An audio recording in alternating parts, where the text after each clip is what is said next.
여기는 장군 전용 휴게실이다. 퇴실해라! 내가 바로 그 장군이다. 순간 얼어붙는 공기, 충격적인 침묵이 흐릅니다.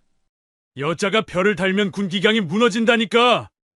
기강을 무너뜨린 건 나인가 아니면 당신들인가? 날카롭게 맞부딪히는 시선, 점점 드러나는 음모와 배신, 그리고 징계위원회, 모든 것을 무너뜨릴 보고서 한 장. 윤 장군, 이제 그만 물러나시죠. 아니, 이제부터가 시작이다. 대체 그녀에게 무슨 일이 일어난 걸까요? 누가 진실을 숨기고 누가 진실을 드러낼 것인가? 모두가 궁금해할 그 순간 충격적인 반전이 기다리고 있습니다. 그 전에 지금 어디에서 보고 계신가요? 댓글로 함께 나눠주세요. 좋아요랑 알림 설정도 잊지 마시고요. 영상 끝까지 보시면 분명 좋은 행운 가득하실 거예요. 바로 이야기 시작하겠습니다. 2000년대 초반 한국 군부대의 새벽 공기는 여전히 차갑고 엄숙했습니다.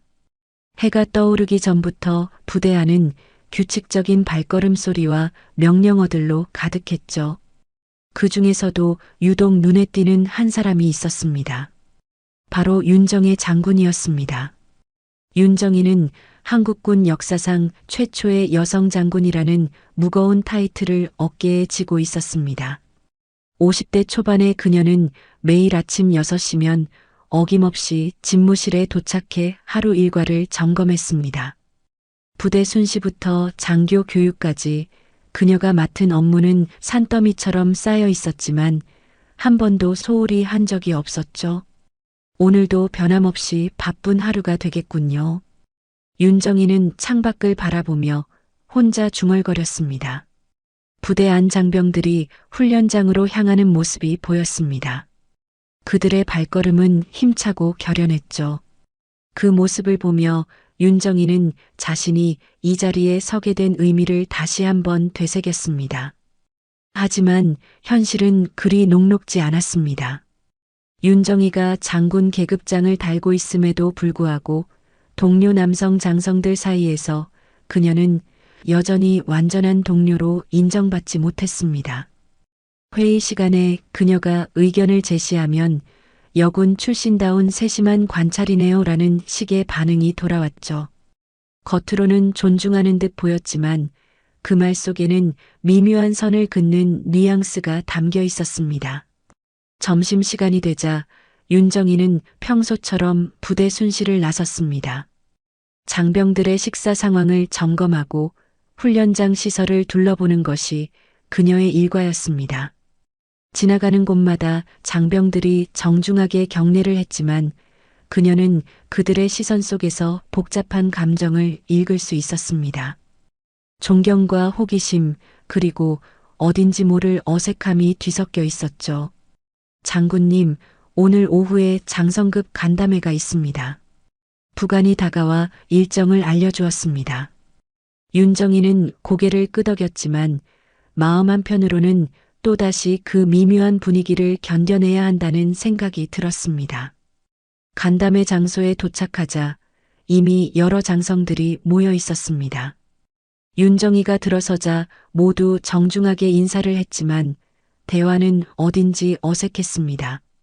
그들은 윤정이를 배제하지는 않았지만 그렇다고 완전히 포함시키지도 않았습니다. 마치 정중한 손님을 대하는 것 같은 느낌이었죠. 윤 장군님께서는 여군들 관리를 정말 잘하고 계시죠. 한 장성이 말했습니다. 칭찬처럼 들렸지만 윤정이는 그 말 속에 숨어 있는 의미를 알아챘습니다. 그것은 그녀를 여군 전담 관리자 정도로 보는 시각이었습니다. 회의가 끝나고 홀로 남은 윤정이는 창밖을 바라보며 생각에 잠겼습니다. 나는 별을 달았지만 아직도 그들 눈에는 내가 여군 장교일 뿐이구나. 이런 생각이 마음속 깊은 곳에서 올라왔습니다. 그녀는 자신이 이룬 성취를 인정받고 싶었지만 동시에 그것이 성별을 넘어선 순수한 능력으로 평가받기를 원했습니다. 저녁 무렵 윤정이는 마지막 업무를 정리하며 하루를 마무리했습니다. 책상 위에는 내일 처리해야 할 서류들이 가지런히 정리되어 있었고 벽에 걸린 시계는 8시를 가리키고 있었습니다. 부대는 점차 고요해졌고 윤정이는 자신의 자리에서 이 평화로우면서도 불편한 일상을 되돌아보았습니다. 다음 날 아침 윤정이는 평소보다 일찍 부대에 도착했습니다. 전날 밤 잠들기 전까지 머릿속을 맴돌던 생각들을 정리하고 싶었기 때문이었죠. 집무실에서 업무를 보던 중 오전 10시쯤 목이 말라 차 한 잔을 마시고 싶어졌습니다. 윤정이는 자연스럽게 장군 전용 휴게실로 발걸음을 옮겼습니다. 휴게실은 부대 본관 2층 끝자락에 자리하고 있었습니다. 깔끔하게 정리된 소파와 차 테이블, 그리고 각종 음료가 준비된 작은 공간이었죠. 윤정이에게는 일과 중 잠깐이나마 마음의 여유를 찾을 수 있는 소중한 장소였습니다. 문을 열고 들어서려던 순간 웬 헌병이 그녀 앞을 가로막았습니다. 20대 후반으로 보이는 젊은 헌병은 윤정이를 위아래로 훑어보더니 차갑고 딱딱한 목소리로 말했습니다. 여기는 장군 전용 휴게실입니다. 퇴실하시죠. 윤정이는 순간 당황했습니다. 자신의 귀를 의심할 정도였죠. 분명히 자신은 장군 계급장을 달고 있었고 이 휴게실을 이용할 자격이 충분했습니다. 하지만 헌병의 표정은 진지했고 그의 눈빛에는 확신이 담겨 있었습니다. 잠깐만요. 내가 바로 이 휴게실의 주인입니다. 윤정이는 최대한 차분하게 말했습니다. 동시에 자신의 계급장을 가리키며 상황을 설명하려 했죠. 헌병은 윤정희의 계급장을 보고서야 얼굴이 하얗게 질렸습니다. 그의 눈이 커지면서 입이 벌어졌죠. 몇 초간 말문이 막힌 채로 서 있던 헌병은 허둥지둥 거수경례를 하며 사과했습니다. 죄송합니다. 장군님, 제가 실수했습니다. 윤정이는 헌병의 당황하는 모습을 보며 복잡한 감정이 들었습니다. 화가 나면서도 한편으로는 이해할 수 있는 상황이었죠. 여성 장군이 아직 낯선 시대였으니까요. 하지만 이 사건이 단순한 실수로 끝날 것 같지는 않았습니다. 앞으로 주의하세요. 윤정이는 간단히 말하고 휴게실로 들어갔습니다. 차를 우리며 마음을 진정시키려 했지만 방금 전 상황이 계속 머릿속을 맴돌았습니다. 점심시간이 지나고 윤정이는 부하 참모로부터 충격적인 소식을 들었습니다. 장군님, 오전에 있었던 일이 부대 안에 소문으로 퍼지고 있습니다. 참모의 표정은 심각했습니다. 일부에서는 좋지 않은 이야기들이 나오고 있습니다. 윤정이는 참모에게 자세한 내용을 물어보았습니다. 들려오는 이야기는 예상했던 것보다 훨씬 심각했습니다. 여자가 별을 달면 이런 웃지 못할 일이 생긴다는 식의 조롱 섞인 말들이 부대 곳곳에서 흘러나오고 있었던 것입니다. 더욱 화가 나는 것은 사건의 본질이 완전히 왜곡되고 있다는 점이었습니다. 분명히 헌병의 실수였는데 어느새 여성 장군의 오해나 과민 반응 같은 이야기로 둔갑하고 있었던 것이죠. 장군님께서 너무 예민하게 반응하신 것 아니냐는 말까지 들려왔습니다. 심지어 군대에서 여자가 설 자리는 따로 있는 법인데라는 노골적인 성차별적 발언까지 나오고 있었습니다. 윤정이는 사무실 창문 밖을 바라보며 깊은 생각에 잠겼습니다. 이 문제를 어떻게 처리해야 할지 고민이 되었습니다. 그냥 넘어가면 이런 일이 또 반복될 것 같았고 문제를 제기하면 까다로운 여성 장군이라는 낙인이 찍힐 것 같았습니다. 저녁 무렵 윤정이는 헌병대장을 불러 정확한 경위를 파악하려 했습니다. 헌병대장은 사건을 축소하려는 듯한 반응을 보였습니다. 별일 아닌 것 같은데요, 장군님. 그냥 젊은 헌병의 실수였을 뿐입니다. 요즘 젊은이들이 좀 둔해서 그런 겁니다. 하지만 윤정이는 이 사건이 단순한 개인의 실수가 아니라는 것을 직감적으로 알고 있었습니다. 이것은 여성 장군에 대한 군 조직 전체의 인식 문제였던 것입니다. 그날 밤 집으로 돌아온 윤정이는 거울 앞에 서서 자신을 바라보았습니다. 어깨 위의 별이 무겁게 느껴졌습니다. 나는 과연 무엇을 위해 이 자리에 있는 걸까? 이런 질문이 마음 깊은 곳에서 올라왔습니다. 이 사건을 어떻게 처리하느냐에 따라 앞으로의 군 생활이 달라질 것 같았습니다. 윤정이는 밤늦도록 고민에 잠겼습니다. 조용히 넘어갈 것인지 아니면 정면으로 맞설 것인지를 결정해야 하는 기로에 서 있었습니다. 며칠간의 고민 끝에 윤정이는 결심을 굳혔습니다. 이 문제를 그냥 넘어갈 수는 없었습니다. 월요일 아침 그녀는 평소보다 일찍 출근해서 공식 보고서 작성을 지시했습니다. 참모, 지난주 휴게실 사건에 대해 정식 조사 보고서를 작성해 주세요. 윤정희의 목소리는 단호했습니다. 개인의 실수로 치부하기에는 이 문제의 파급 효과가 너무 큽니다. 참모는 잠시 망설이는 기색을 보였습니다. 장군님, 그렇게 되면 상당히 큰 문제가 될 수 있습니다.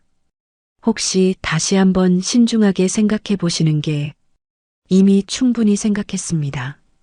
윤정이는 참모의 말을 자르며 말했습니다. 이건 단순한 모욕이 아닙니다. 여군 전체의 존엄이 달린 문제입니다. 소식이 전해지자 부대 안의 분위기가 미묘하게 변했습니다. 일부에서는 윤정희의 결정을 지지하는 목소리가 나왔지만 더 많은 사람들은 굳이 그렇게까지 해야 하나라는 반응을 보였습니다.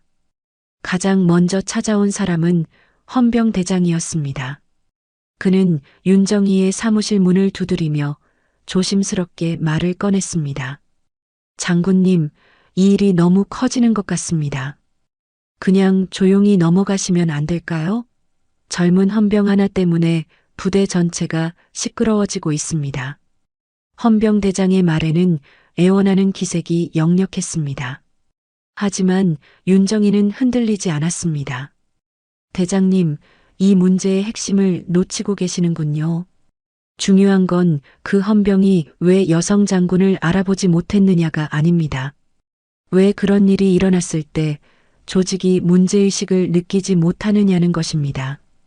오후에는 부대 참모장이 찾아왔습니다.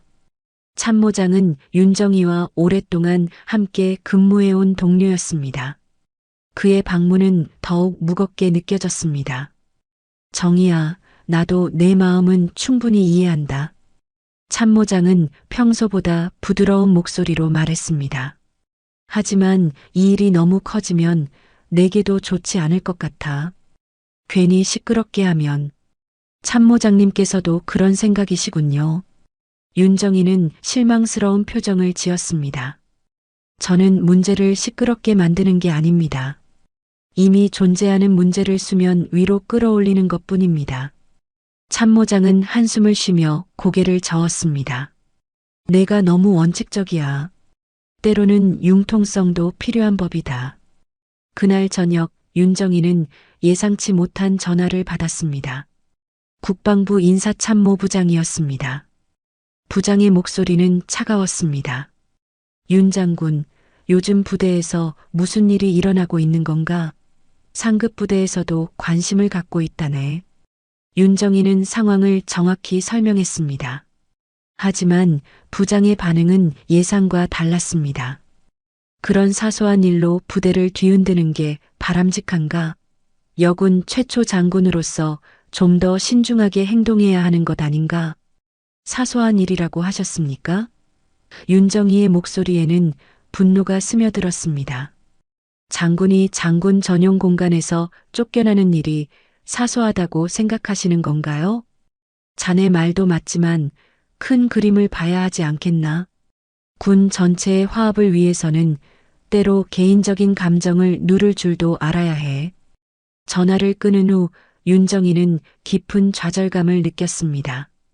자신이 믿었던 사람들조차 이 문제의 본질을 이해하지 못하고 있었습니다. 아니, 이해하려 하지 않고 있었습니다. 다음 날 아침 더욱 충격적인 소식이 전해졌습니다. 일부 장성들이 비공식 모임에서 윤정이를 직접적으로 비판했다는 것이었습니다.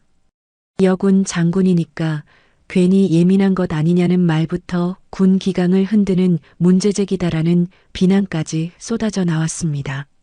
심지어 여자라서 작은 일도 크게 받아들이는 것 같다는 노골적인 성차별 발언까지 나왔다고 했습니다. 가장 충격적인 것은 평소 윤정이를 지지한다고 생각했던 동료 장성마저 그 자리에 있었다는 사실이었습니다. 그는 윤정이를 직접 비판하지는 않았지만 다른 사람들의 비난을 제지하지도 않았습니다. 오후에 열린 정례 회의에서 분위기는 더욱 냉랭했습니다. 평소 윤정이와 자연스럽게 대화를 나누던 동료들도 어색하게 거리를 두었습니다. 회의 중에 윤정이가 의견을 제시해도 예전처럼 적극적인 호응이 나오지 않았습니다. 회의가 끝난 후 윤정이는 홀로 남아 창밖을 바라보았습니다. 부대 안을 걸어다니는 장병들의 모습이 보였습니다. 그들은 여전히 자신의 임무에 충실했지만 윤정이에게는 모든 것이 달라 보였습니다. 내가 과연 옳은 선택을 한 걸까? 이런 의문이 마음속 깊은 곳에서 올라왔습니다. 하지만 동시에 다른 목소리도 들렸습니다. 이 길을 가지 않으면 누가 갈 것인가? 그날 밤 윤정이는 오랫동안 잠들지 못했습니다. 앞으로 더 큰 시련이 기다리고 있을 것 같았습니다. 하지만 이미 돌이킬 수 없는 강을 건너버린 상황이었습니다. 윤정이가 정식 조사를 요구한 지 일주일이 지나자 상황은 예상보다 훨씬 심각하게 돌아가기 시작했습니다. 조사 과정에서 오히려 그녀를 향한 공격이 더욱 거세어졌습니다. 가장 먼저 문제가 된 것은 조사위원회 구성이었습니다. 국방부에서 파견된 조사관들은 표면적으로는 공정한 조사를 약속했지만 실제로는 사건을 최대한 축소하려는 의도가 역력했습니다. 윤 장군님, 이번 조사는 단순히 헌병의 업무 미숙을 확인하는 정도로 진행하면 될 것 같습니다. 조사관의 말에서 윤정이는 불편한 기운을 감지했습니다. 그게 전부가 아닙니다. 윤정이는 단호하게 말했습니다. 이 사건의 근본 원인과 조직 문화에 대한 분석이 필요합니다. 조사관은 난색을 표했습니다. 너무 확대 해석하시는 것 같은데요. 개인의 실수를 조직 전체의 문제로 만들 필요는 없지 않겠습니까? 바로 그때부터 윤정이를 향한 본격적인 역공이 시작되었습니다. 며칠 후 열린 장성급 간담회에서 한올로 장군이 직설적으로 말했습니다. 요즘 군대가 너무 예민해지는 것 같아. 사소한 실수 하나로 이렇게 큰 문제를 만드는 게 과연 바람직한가? 그의 시선은 명백히 윤정이를 향하고 있었습니다. 다른 장성들도 고개를 끄덕이며 동조하는 분위기였습니다. 장군님, 저는 사소한 문제라고 생각하지 않습니다. 윤정이가 차분하게 대답했습니다. 이것은 군 조직 내 성평등 의식의 문제입니다. 성평등? 또 다른 장성이 비웃듯 말했습니다. 군대에서 그런 민간 논리를 들이대는 게 맞나? 군대는 실력과 계급으로만 평가받는 곳이야. 윤정이는 가슴이 답답해졌습니다. 그렇다면 제가 장군 계급을 달고 있는데도 헌병이 알아보지 못한 것은 어떻게 설명하시겠습니까? 그야 젊은 헌병이 실수한 거지. 여자 장군이 흔하지 않으니까 당황한 것 아닌가? 한 장성이 마치 당연하다는 듯이 말했습니다. 이런 대화가 오가면서 회의실 분위기는 점점 더 윤정이에게 불리해졌습니다. 그녀가 문제를 제기할 때마다 과민 반응, 확대 해석이라는 말들이 쏟아져 나왔습니다. 더욱 충격적인 일은 며칠 후에 일어났습니다. 평소 윤정이와 가까웠던 참모장이 그녀를 찾아와 조심스럽게 말을 꺼냈습니다. 정희야, 미안한 말이지만 이번 주말 모임에는 참석하지 않는 게 좋을 것 같아. 무슨 모임 말씀이신가요? 윤정이는 당황했습니다. 장성들끼리 정기적으로 하는 비공식 모임 말이야. 분위기상 내가 오면 서로 불편할 것 같아서. 윤정이는 충격을 받았습니다. 그 모임은 군의 주요 정책과 인사에 관한 중요한 정보가 오가는 자리였습니다. 그곳에서 배제된다는 것은 단순히 사교 모임에서 빠지는 것 이상의 의미였습니다. 참모장님께서도 저를 그렇게 보시는 건가요? 윤정희의 목소리에는 실망감이 묻어났습니다.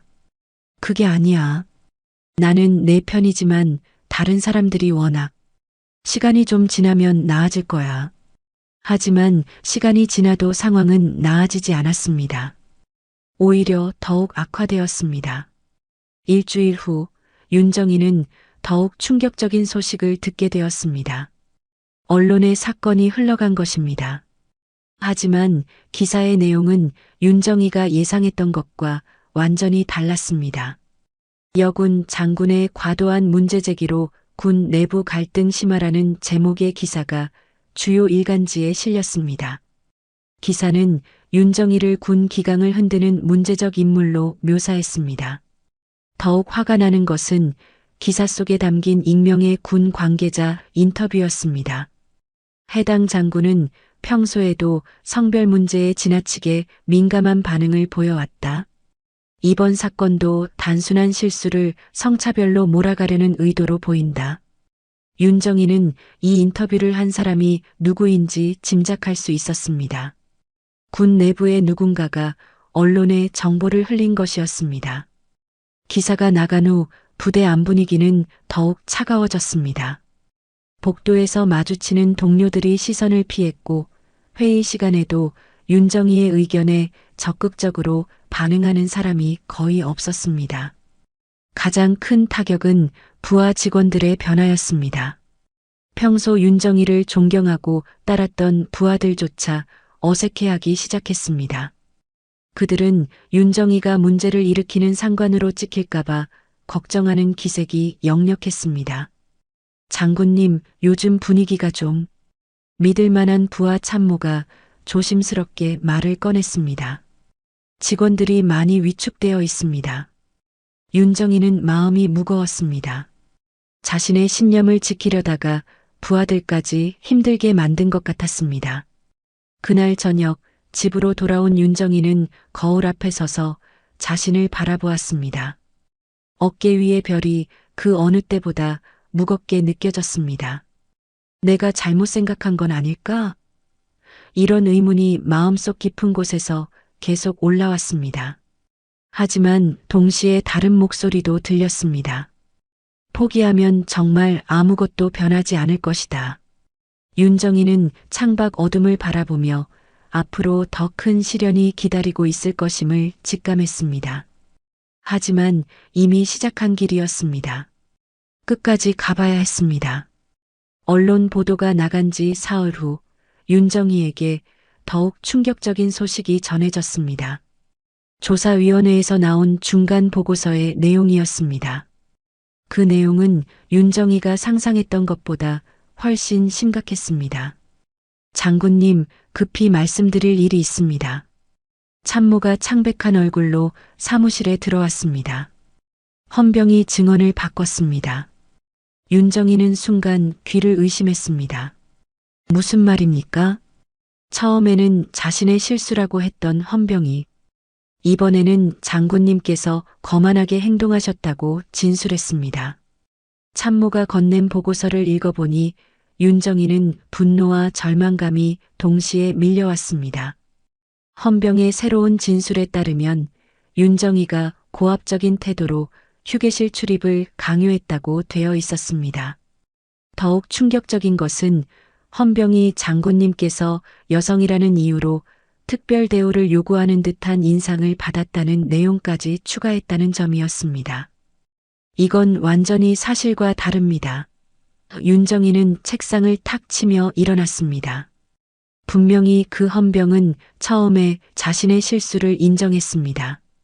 그런데 며칠 전부터 상급자들과 면담을 한 후에 진술이 바뀌었다고 합니다. 참모의 목소리에는 분노가 섞여 있었습니다. 윤정이는 상황의 심각성을 깨달았습니다. 누군가가 헌병에게 압력을 가해 거짓 증언을 하도록 만든 것이었습니다. 이것은 단순한 오해나 실수의 차원을 넘어선 조직적인 은폐 시도였습니다. 오후에 긴급히 소집된 조사위원회에서 분위기는 완전히 뒤바뀌어 있었습니다. 조사위원들은 헌병의 새로운 진술을 근거로 윤정이를 압박하기 시작했습니다. 윤 장군님, 헌병의 진술이 사실이라면 이번 사건의 성격이 완전히 달라집니다. 조사위원장의 목소리는 차갑고 날카로웠습니다. 그 진술은 거짓입니다. 윤정이는 단호하게 말했습니다. 누군가 그 헌병을 협박한 것입니다. 증거가 있습니까? 또 다른 조사위원이 물었습니다. 헌병의 새로운 진술이 더 구체적이고 일관성이 있어 보이는데요. 윤정이는 말문이 막혔습니다. 정황상 분명한 조작이었지만 명확한 증거를 제시할 수는 없었습니다. 이것 보십시오. 조사위원장이 서류를 펼쳐 보였습니다. 헌병의 새로운 진술에 따르면 장군님께서 내가 바로 이 휴게실의 주인이다라고 말씀하실 때 상당히 고압적인 어조였다고 합니다. 그것은 윤정이가 변명하려 했지만 조사위원들의 시선은 이미 그녀를 유죄로 보고 있었습니다. 더욱 충격적인 것은 헌병 대장까지 증언을 바꿨다는 사실이었습니다. 처음에는 단순한 실수라고 했던 헌병 대장이 이번에는 윤 장군의 과도한 반응이 문제를 키웠다고 진술한 것입니다. 조사위원회가 끝난 후 윤정이는 완전히 고립된 기분이었습니다. 믿었던 사람들이 하나둘씩 등을 돌리고 있었고 심지어 거짓 증언까지 만들어내고 있었습니다. 그날 저녁 국방부로부터 공식 통보가 왔습니다. 윤정이에 대한 징계 절차가 시작된다는 내용이었습니다. 혐의는 부하에 대한 부적절한 언행과 조직 내 갈등 조장이었습니다. 장군님, 이건 너무합니다. 부하 참모들이 분개했습니다. 명백한 조작인데 어떻게 이럴 수 있습니까? 하지만 윤정이는 이미 체념한 상태였습니다. 상대방이 이렇게까지 조직적으로 나온다면 혼자의 힘으로는 맞서기 어려웠습니다. 그날 밤 윤정이는 집에서 홀로 앉아 깊은 생각에 잠겼습니다. 서랍 깊숙한 곳에서 어머니가 보낸 오래된 편지를 꺼냈습니다. 어머니는 이미 세상을 떠나셨지만 그 편지는 여전히 윤정이에게 힘을 주었습니다. 편지를 펼쳐보니 어머니의 정성스러운 글씨가 눈에 들어왔습니다. 정희야, 내가 선택한 길이 힘들다는 건 엄마도 안다. 하지만 내가 여자가 아니라 사람이 먼저라는 걸 보여주렴. 그것이 너를 따라올 많은 여성들을 위한 길이 될 거야. 편지를 읽으며 윤정희의 눈에서 눈물이 흘러내렸습니다. 어머니의 말씀이 마음 깊숙이 와 닿았습니다. 하지만 현실은 너무나 냉혹했습니다. 다음 날 아침 부대에 출근한 윤정희를 바라보는 시선들이 달라져 있었습니다. 동정 어린 시선, 호기심 어린 시선, 그리고 차가운 시선들이 뒤섞여 있었습니다.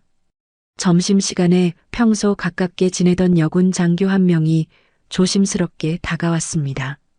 장군님, 포기하지 마세요. 그녀의 목소리는 떨리고 있었습니다. 저희 여군들이 모두 장군님을 응원하고 있습니다. 윤정이는 그 말에 조금이나마 위로를 받았습니다. 하지만 동시에 더 큰 책임감도 느꼈습니다. 이것은 단순히 자신의 문제가 아니었습니다. 모든 여군들의 미래가 걸린 문제였습니다. 고맙습니다. 윤정이는 간신히 웃으며 말했습니다. 하지만 상황이 쉽지 않네요. 그래도 장군님이 포기하시면 안 됩니다.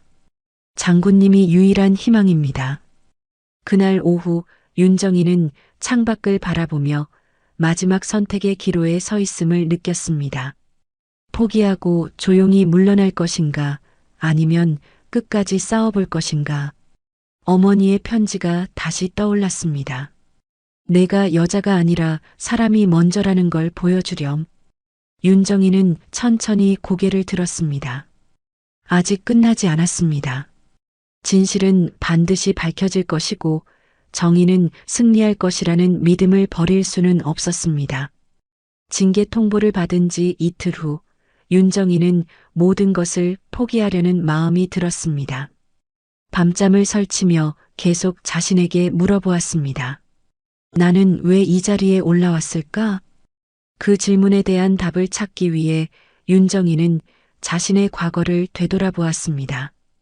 어린 시절부터 꿈꿔왔던 군인의 길, 남들보다 몇 배나 더 노력해야 했던 시간들, 그리고 마침내 별을 달게 된 순간까지 모든 것이 지금 이 순간을 위한 준비였던 것 같았습니다. 길을 닦기 위해서였구나. 윤정이는 마침내 답을 찾았습니다. 나 혼자만을 위한 게 아니라 나를 따라올 모든 여성들을 위한 길을 닦기 위해서였어. 그 깨달음과 함께 윤정이는 두려움 대신 책임을 선택하기로 했습니다. 포기한다면 정말 아무것도 변하지 않을 것이었습니다. 오히려 상황은 더 악화될 수도 있었습니다. 다음 날 아침 윤정이는 새로운 결심을 가지고 행동에 나섰습니다. 먼저 해야 할 일은 진실을 밝혀내는 것이었습니다. 특히 헌병의 증언 조작에 대한 증거를 찾아야 했습니다.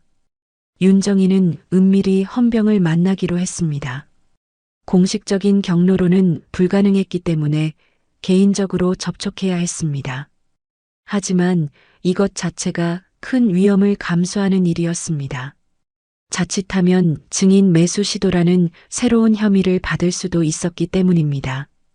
저녁 무렵 윤정이는 부대 외곽의 작은 카페에서 헌병과 만났습니다.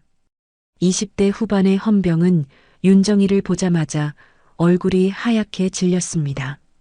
장군님, 왜 저를? 헌병의 목소리는 떨리고 있었습니다. 진실이 알고 싶어서입니다.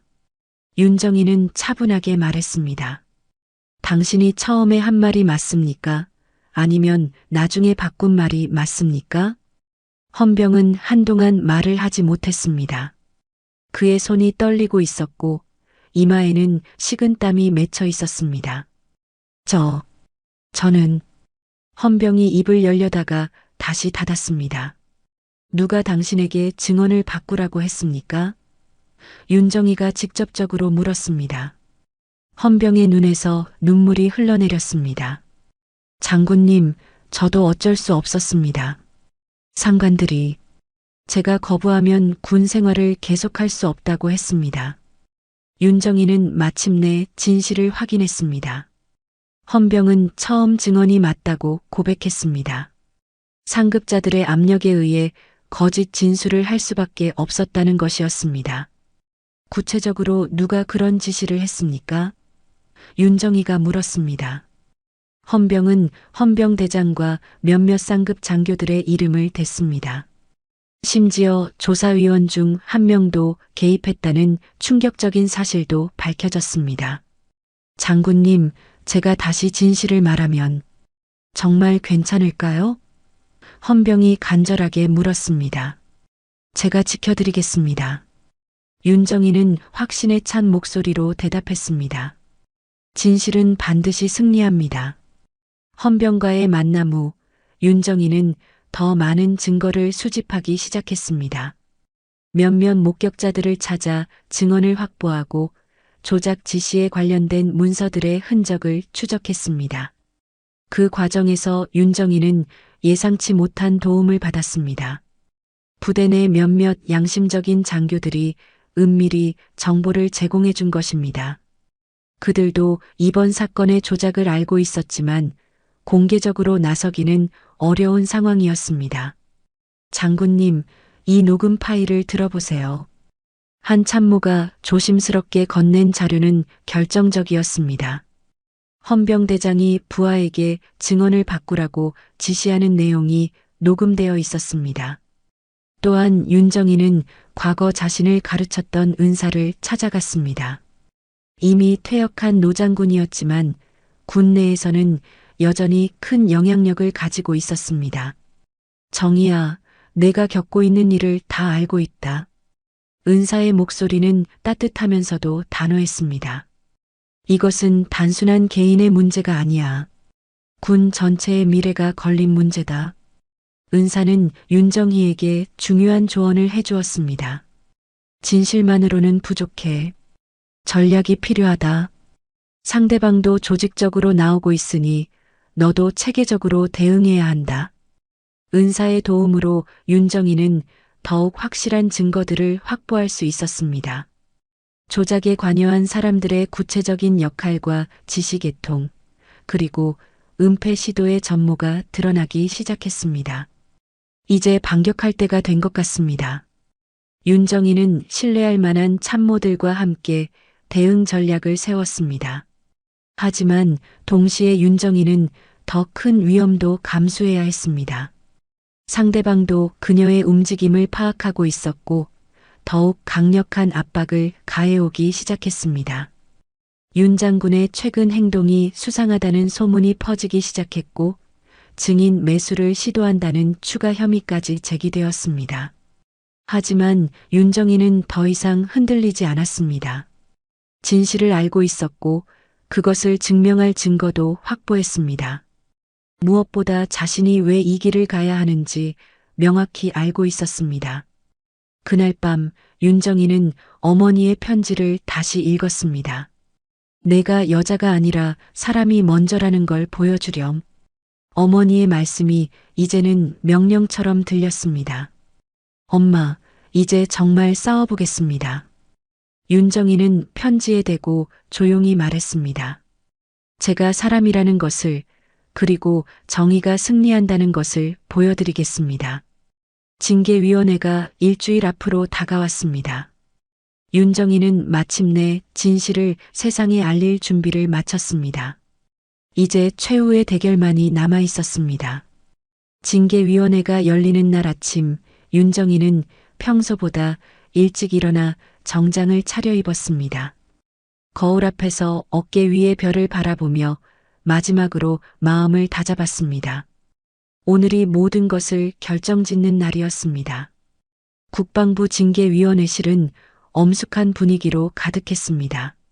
디귿자 형태로 배치된 테이블 앞쪽에는 징계위원들이 앉아 있었고 맞은편에는 윤정희가 혼자 앉을 자리가 마련되어 있었습니다.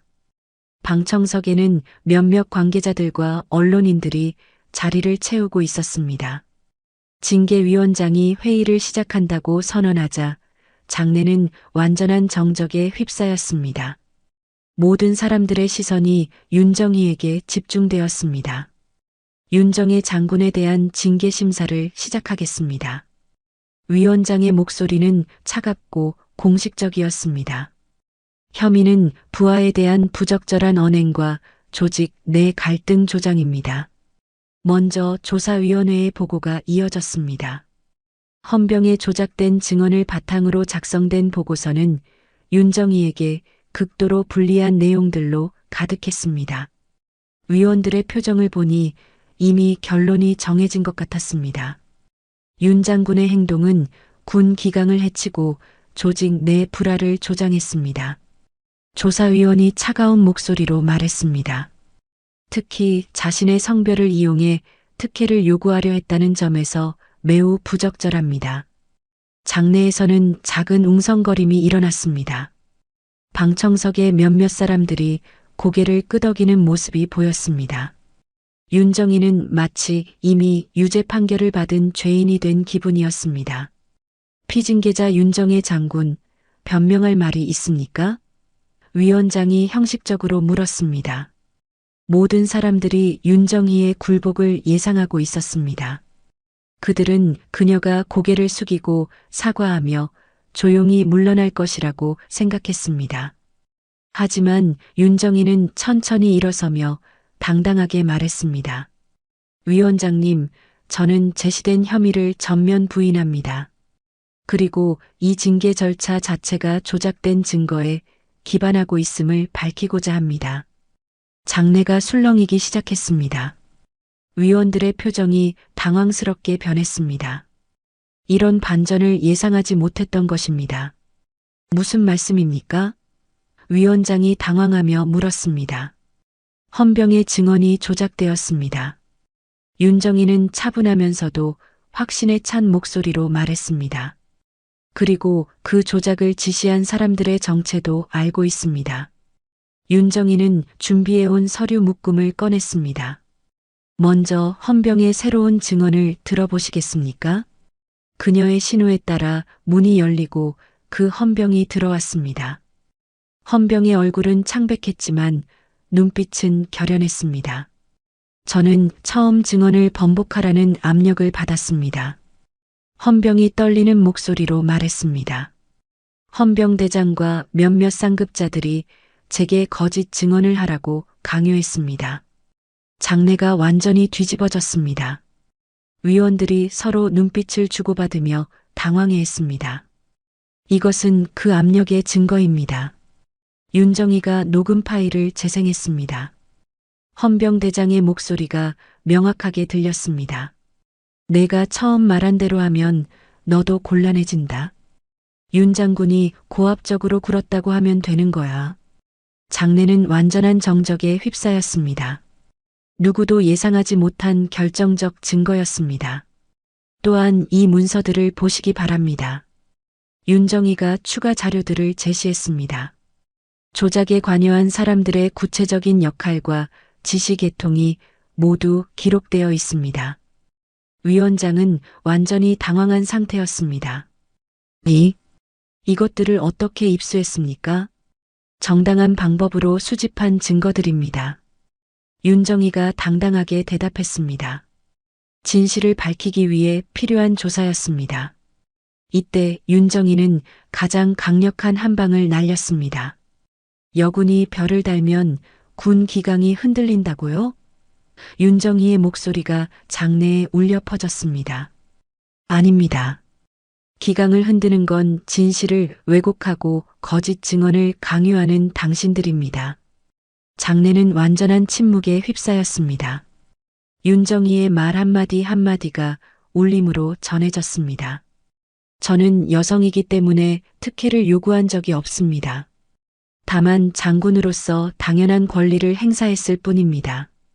그것을 문제 삼는 것이야말로 진짜 차별입니다. 위원들 중 한 명이 조심스럽게 물었습니다. 그렇다면 조작에 관여한 사람들은 헌병대장, 조사위원 김대령, 그리고 참모부의 박중령입니다. 윤정이가 명확하게 밝혔습니다. 모든 증거가 여기 있습니다. 위원장은 서류들을 검토한 후 다른 위원들과 긴급 협의에 들어갔습니다. 약 30분간의 중단 후 징계위원회가 재개되었습니다. 증거 검토 결과 윤정의 장군에 대한 혐의는 조작된 것으로 판명되었습니다. 위원장의 목소리는 이전과 완전히 달랐습니다. 따라서 모든 혐의를 무죄로 판정합니다. 장내에서 작은 환호성이 터져 나왔습니다. 방청석의 몇몇 여군 장교들이 눈물을 흘리고 있었습니다. 오히려 조작에 관여한 관련자들에 대한 별도 조사가 필요할 것으로 판단됩니다. 위원장이 덧붙였습니다. 윤정이는 마침내 승리했습니다. 하지만 그녀의 표정에는 환희보다는 안도감이 더 컸습니다. 길고 힘든 싸움이 끝난 것입니다. 징계위원회가 끝난 후 윤정이는 복도에서 잠시 멈춰섰습니다. 창밖으로 보이는 하늘이 어느 때보다 맑아 보였습니다. 진실이 승리하는 순간이었습니다. 징계위원회에서 무죄 판정을 받은 지 한 달이 지났습니다. 윤정이가 부대로 돌아왔을 때 분위기는 확연히 달라져 있었습니다. 복도를 지나가는 장병들의 시선에서 이전과는 다른 존경의 빛을 읽을 수 있었습니다. 가장 먼저 눈에 띈 변화는 장군 전용 휴게실 문에 붙은 새로운 팻말이었습니다. 장군 전용 마이너스 성별 불문이라는 문구가 선명하게 적혀 있었습니다. 작은 변화 같았지만 윤정희에게는 큰 의미였습니다. 장군님 환영합니다. 휴게실 앞을 지키던 헌병이 정중하게 거수 경례를 했습니다. 그 헌병은 바로 사건의 당사자였던 그 젊은이였습니다. 그의 눈빛에서는 진심 어린 존경과 미안함이 동시에 느껴졌습니다. 고생 많았습니다. 윤정희는 따뜻한 미소로 답례했습니다. 더 이상 원망이나 분노는 없었습니다. 오히려 그 젊은 헌병도 피해자였다는 것을 알고 있었기 때문입니다. 부대 안에서는 서서히 변화의 바람이 불기 시작했습니다. 조작에 관여했던 인물들이 징계를 받으면서 다른 장교들도 성찰의 시간을 갖게 되었습니다. 무엇보다 여군들의 지위와 권리에 대한 인식이 달라지고 있었습니다. 장군님께서 보여주신 용기 덕분에 우리 모두가 배웠습니다. 한 참모가 진심으로 말했습니다. 앞으로는 이런 일이 다시 일어나지 않을 것입니다. 하지만 윤정희는 이것이 끝이 아니라는 것을 알고 있었습니다. 진정한 변화는 제도의 개선이 아니라 사람들의 마음에서 시작되는 것이었습니다. 어느 화창한 오후 윤정희는 부대 정경이 한눈에 보이는 언덕에 올라 조용히 앉아 있었습니다. 훈련장에서는 장병들이 구슬땀을 흘리며 훈련에 임하고 있었고 그 모습이 어느 때보다 아름다워 보였습니다. 나는 싸워 이긴 게 아니다. 윤정희는 속으로 중얼거렸습니다. 길을 내었을 뿐이다. 그 순간 뒤에서 발걸음 소리가 들렸습니다. 돌아보니 20대 후반으로 보이는 여군 장교가 조심스럽게 다가오고 있었습니다. 그녀의 얼굴에는 설렘과 존경이 뒤섞인 표정이 떠 있었습니다. 장군님 죄송합니다. 혹시 방해가 되었나요? 젊은 장교가 정중하게 인사했습니다. 아닙니다. 편히 앉으세요. 윤정희는 옆자리를 가리키며 따뜻하게 말했습니다. 젊은 장교는 조심스럽게 앉으며 말했습니다. 장군님, 저도 언젠가 별을 달고 싶습니다. 그녀의 목소리에는 간절함이 담겨 있었습니다. 윤정희는 그 말을 듣고 마음이 뭉클해졌습니다. 자신이 겪었던 시련이 헛되지 않았다는 것을 실감할 수 있었습니다. 그 길은 이제 내가 더 넓혀가야 한다. 윤정희는 젊은 장교를 바라보며 따뜻하게 웃었습니다. 내가 낸 길은 시작일 뿐이야. 진짜 길은 너희들이 만들어가는 거다. 하지만 아직도 갈 길이 멀어 보입니다. 젊은 장교가 솔직하게 말했습니다. 그래도 이제는 길이 있잖아. 윤정희가 부드럽게 대답했습니다. 내가 처음 이 길을 걸을 때는 아무것도 없었어. 하지만 이제는 다르지. 너희들에게는 희망이 있어. 두 사람은 잠시 조용히 앉아 훈련장을 바라보았습니다. 그곳에서는 남녀 장병들이 구분 없이 함께 훈련에 임하고 있었습니다. 그 모습이야말로 윤정희가 꿈꿔왔던 진정한 평등의 모습이었습니다. 장군님, 한 가지 더 물어봐도 될까요? 젊은 장교가 조심스럽게 말했습니다. 얼마든지. 힘들지 않으셨나요? 혼자서 모든 걸 감당하시는 게. 윤정희는 잠시 생각에 잠겼습니다. 지난 몇 달간의 고통스러웠던 시간들이 떠올랐습니다. 하지만 이제는 그 모든 것이 의미 있는 과정이었다고 생각할 수 있었습니다. 힘들었지. 정말 많이. 윤정희가 솔직하게 말했습니다. 하지만 그 힘든 시간들이 있었기에 지금의 변화도 가능했던 것 같아. 때로는 누군가가 먼저 어려운 길을 걸어야 하는 법이야. 젊은 장교는 윤정희의 말을 깊이 새기는 듯 고개를 끄덕였습니다. 하지만 이제는 혼자가 아니야. 윤정희가 덧붙였습니다. 너희들이 있고 앞으로 더 많은 후배들이 이 길을 걸을 거야. 그들이 더 쉽게 갈 수 있도록 길을 닦는 것, 그것이 우리의 역할이지. 해가 서서히 지기 시작했습니다. 하늘이 붉은 빛으로 물들면서 부대 전경이 더욱 아름답게 보였습니다. 윤정이는 이 순간을 마음속 깊이 새겨두고 싶었습니다. 이제 가볼까요? 윤정이가 일어서며 말했습니다. 네, 장군님. 오늘 정말 감사했습니다. 젊은 장교가 진심으로 인사했습니다. 두 사람이 언덕을 내려가며 부대로 향했습니다. 저녁 무렵의 부대는 평화롭고 안정되어 보였습니다. 윤정이는 자신이 이룬 작은 변화가 언젠가는 큰 물결이 되어 더 많은 사람들에게 희망을 줄 것이라고 믿었습니다. 그날 밤 윤정이는 어머니의 편지를 다시 한번 읽었습니다. 정희야, 내가 여자가 아니라 사람이 먼저라는 걸 보여주렴. 엄마, 해냈어요. 윤정이는 편지에 대고 조용히 말했습니다. 이제 정말로 사람이 먼저인 세상을 만들어 가겠어요. 창밖으로 별들이 반짝이고 있었습니다. 윤정이의 어깨 위에 달린 별처럼 그 별들도 어둠 속에서 길을 밝히는 등대 역할을 하고 있었습니다. 앞으로도 그런 등대가 되어 더 많은 사람들에게 희망의 빛을 비춰주겠다는 다짐을 하며 윤정이는 평온한 잠에 들었습니다.